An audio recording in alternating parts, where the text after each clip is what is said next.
प्रदेश के चिकित्सा स्वास्थ्य एवं परिवार कल्याण मंत्रालय के द्वारा आयोजित आज के इस कार्यक्रम में उपस्थित विभाग के मंत्री श्री जयप्रताप सिंह जी, प्रदेश के चिकित्सा शिक्षा और वित्त विभाग के मंत्री श्री सुरेश कुमार खन्ना जी, चिकित्सा स्वास्थ्य एवं परिवार कल्याण विभाग के राज्य मंत्री श्री अतुल गर्ग जी, अपर मुख्य सचिव चिकित्सा स्वास्थ्य एवं परिवार कल्याण समित मोहन प्रसाद जी, चिकित्सा शिक्षा के प्रमुख सचिव शालोक कुमार जी, आज के इस कार्यक्रम में उपस्थित चिकित्सा एवं स्वास्थ्य विभाग से जुड़े हुए सभी अधिकारीगण, प्रदेश के स्वास्थ्य मिशन को कुशलतापूर्वक आगे बढ़ाने में योगदान देने वाले जो विभिन्न स्वयंसेवी संगठन और संस्थाएं हैं, उनके प्रतिनिधिगण और उपस्थित भाइयों बहनों, विश्व जनसंख्या दिवस के अवसर पर मैं पूरे प्रदेशवासियों को एक खुशहाल और स्वस्थ परिवार की परिकल्पना को साकार करने के लिए हृदय से बधाई देता हूं और उनकी शुभकामनाएं भी देता हूं।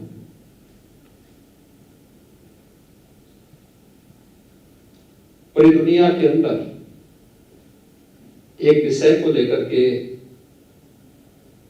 समय समय पर चिंता व्यक्त की गई कि बढ़ती हुई जनसंख्या विकास में कहीं न कहीं बाधक हो सकती है। दूसरा, वहां क्या क्या सुविधाएं हैं हम उसको बता सकते हैं कि वहां इतने चिकित्सक हैं, इतने बेड्स हैं, ये फैसिलिटी वहां मौजूद है और ये सुविधाएं हम आने वाले समय में इसको देने जा रहे हैं, दवा की स्थिति ये है, ये कुछ सामान्य जानकारियां भी उनको उपलब्ध कराई जा सकती है। तो इस दृष्टि से मुझे विश्वास है कि हम टेक्नोलॉजी को और अपग्रेड करते हुए इस दिशा में प्रयास करेंगे और मेरा ये मानना है CSR से हो और अन्य संस्थाओं के सहयोग से भी, जनप्रतिनिधियों के सहयोग से भी हमारा प्रयास होना चाहिए कि हर CSC PSC तक हमें हेल्थ ATM को पहुंचाना चाहिए। एक नया प्रयोग होगा ये स्वास्थ्य विभाग में टेक्नोलॉजी का इस्तेमाल करते हुए, क्योंकि जितने हमारे अभी तक CSC PSC हैं, इसमें जितना मैन पावर होना चाहिए तमाम प्रयासों के बावजूद उपलब्ध नहीं। ये हेल्थ ATM हमें वहां पर तत्काल काफी बड़ी संख्या में जांच की सुविधा तो उपलब्ध कराएगा ही, टेली कंसल्टेशन की सुविधा भी उपलब्ध कराएगा। जिन विशेषज्ञों का अभाव जिस सेंटर में होगा, वहां पर उन लोगों को वहां पर विशेषज्ञ चिकित्सीय सुविधा उपलब्ध कराने में हेल्थ ATM बहुत बड़ा रोल अदा कर सकता है और हमें इस दिशा में एक प्रयास प्रारंभ करना होगा। मुझे प्रसन्नता है कि आज यहाँ पर दो दंपतियों को एक सगुन किट का वितरण भी हुआ है। मुझे विश्वास है कि स्वास्थ्य और चिकित्सा और परिवार कल्याण विभाग इस अभियान को जन जन तक पहुंचा करके और खास तौर पर जिन लोगों में अभी भी जागरूकता का अभाव है, उन लोगों को इसके प्रति और भी जागरूक करने का प्रयास करेगा। आज के इस कार्यक्रम के लिए मैं विश्व जनसंख्या दिवस के अवसर पर आयोजित जो एक कार्यक्रम है, उत्तर प्रदेश की जनसंख्या नीति को आज लॉन्च किया गया है 2021 से 2030 के लिए, RT-PCR के लैब्स के उद्घाटन के लिए, CSC PSC ऐप के लिए और इस पूरे अभियान के प्रति मैं अपनी शुभकामनाएं देता हूं। धन्यवाद। जय हिंद। और इस पर अनेक मंचों से पिछले 4 दशकों से निरंतर चर्चा चल रही है। जिन देशों ने और जिन राज्यों ने इस संबंध में अपेक्षित प्रयास किए, उसके वहां सकारात्मक परिणाम भी सामने देखने को मिले हैं, लेकिन फिर भी इसमें और भी प्रयास किए जाने की आवश्यकता है। और मुझे प्रसन्नता है कि विश्व जनसंख्या दिवस के अवसर पर आज उत्तर प्रदेश की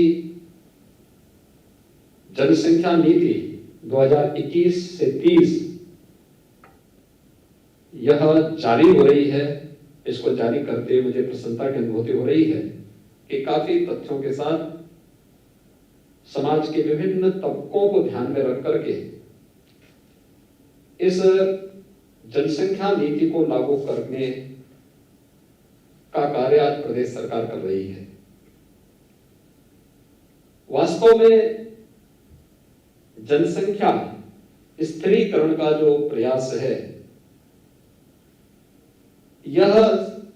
समाज की व्यापक जागरूकता के साथ जुड़ा हुआ है। हमें इस बात को नहीं भूलना चाहिए कि अगर समाज में जहां गरीबी है वहां जनसंख्या वृद्धि का उसके साथ एक संबंध हो जाता है और इस जिससे व्यापक जागरूकता का एक अभियान उन सभी तबकों को ध्यान में रख करके जब तक हम लोग नहीं चलाएंगे तब तक उन लक्ष्यों को प्राप्त करने में कठिनाई होगी। और खासतौर पर जब यूनाइटेड नेशन ने दुनिया के सभी देशों से 2030 तक सस्टेनेबल डेवलपमेंट गोल्स को अचीव करने का एक लक्ष्य दिया हो और देश के अंदर आदरणीय प्रधानमंत्री जी के नेतृत्व में उन लक्ष्यों को प्राप्त करने की दिशा में प्रयास प्रारंभ हुए हों तो देश में आबादी के हिसाब से सबसे बड़े इस राज्य के बारे में हमें अवश्य सोचना होगा, क्योंकि इसका संबंध केवल जनसंख्या स्थिरीकरण के साथ ही नहीं बल्कि जनसंख्या नीति का संबंध हर एक नागरिक के जीवन में खुशहाली लाने और समृद्धि का रास्ता उसके द्वार तक पहुंचाना भी है।